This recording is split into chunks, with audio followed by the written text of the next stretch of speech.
Say my name. Well, over the last few weeks, we learned that the Trump White House was something of a player in the Breaking Bad universe. That's right, they entered that universe. I think it was sort of after El Camino, but maybe right before Saul had to go hiding and, work at that Cinnabon. Terrible job. A report just came out from the Inspector General of the Pentagon, and that sounds boring, except for when the report says that fentanyl and ketamine and Ambien and pills were being handed out in your White House. There seemingly was enough blow that, it was like Johnny Depp in the movie Blow. I don't know. Obviously, a kid, these were prescription drugs, but they were being abused, they were being passed around. So many people complained, there were so many concerns that there was such a higher level of drug use and that it wasn't being regulated in any real way that the Pentagon's Inspector General started a 3-year investigation. And they just gave us our report, and it is as damning as you would think it is. First, let's take a step back. Remember Ronnie Jackson, everybody?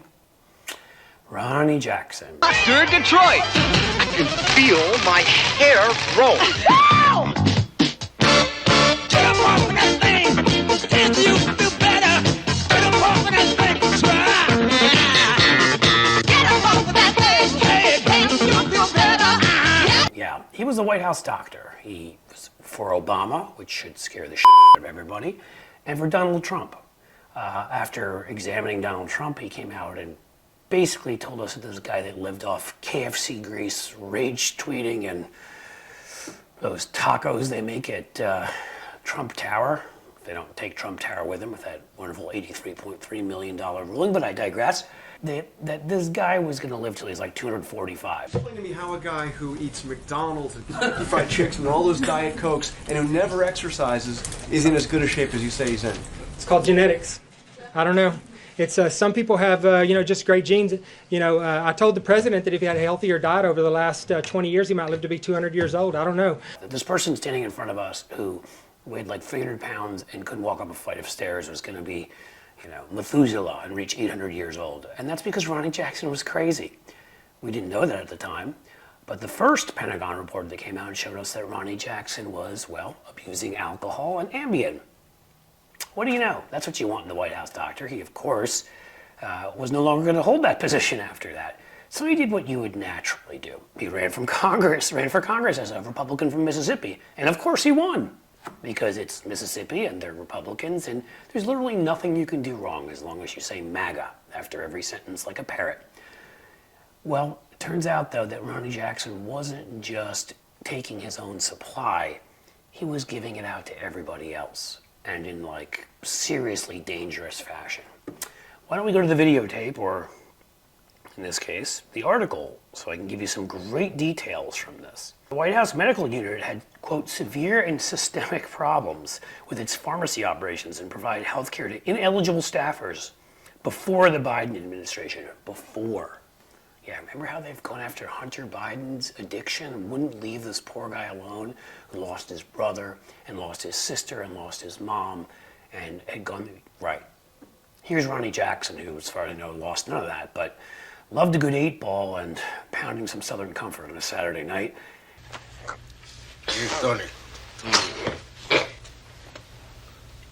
Defense Department's IG looked into it. Multi-year investigation started in 2018 that the clinic in the White House had, quote, engaged in improper medical practices.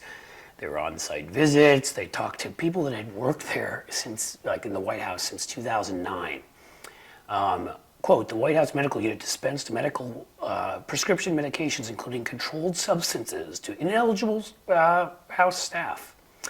The unit also kept records for Schedule II drugs, the not very serious ones. Fentanyl, hydrocodone, morphine, oxycodone.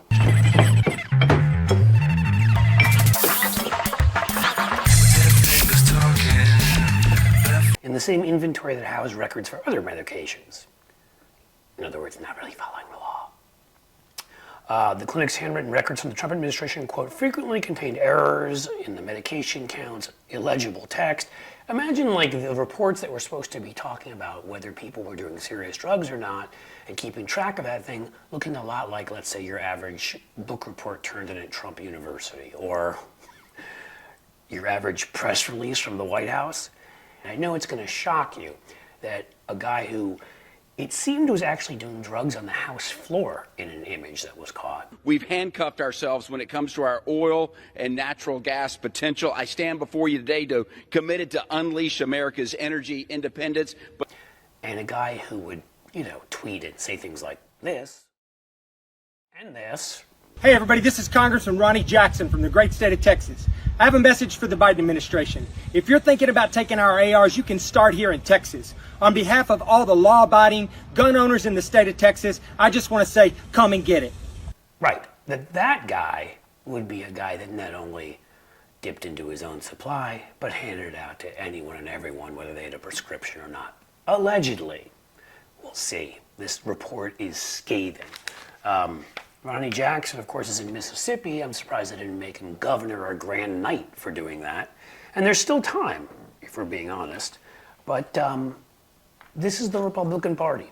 This is what you will get if we send Trump back in the White House, folks. This is what you will get.